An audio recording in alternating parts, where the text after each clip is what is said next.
araw for the lunch ulam.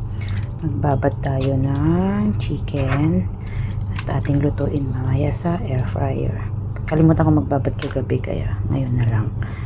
So, ayan, nilagyan natin ng Sprite, oyster sauce, black soy sauce, and garlic, and lemon. Lagyan ko na rin to ng ketchup.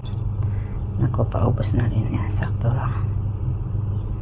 Samahan natin syempre ng gulay yung ating pong chicken. Yan, dinengdeng. So this is 225. And then shrimp. Maraming sasakog natin. Tinatamad ako magprito. Then etong ating yung ampalaya, 160 kilos. Then yung ating talong, 180 kilos. So 180, 150, and 225. Pina natin 500 kilos. So kalahati din to.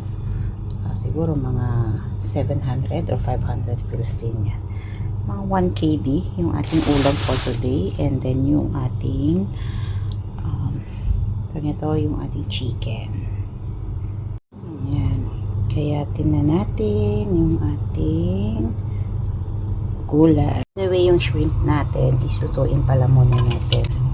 Lutuin lang natin ng ganyan sa kawali. Bago natin siya isahog. Kasi sa sahog naman, ibabaw lang natin siya. So, ganyan lang. Lagyan ko na rin ng konting asin para may konting lasa. Ganyan lang hanggang maluto. Yan, pwede na. Isahog mamaya. Ayan, isa lang na natin yung ating chicken.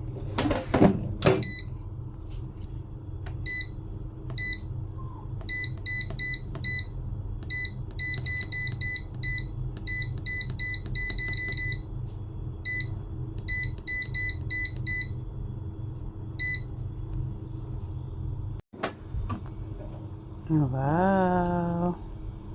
Ayan, pakuluan na natin yung ating sibuyas, bawang at kamatis para sa ating dinengdeng. Bagoong. Pwede na natin ilagay yung ating kalabasa. Next will be the ampalaya. Ayan na isahog.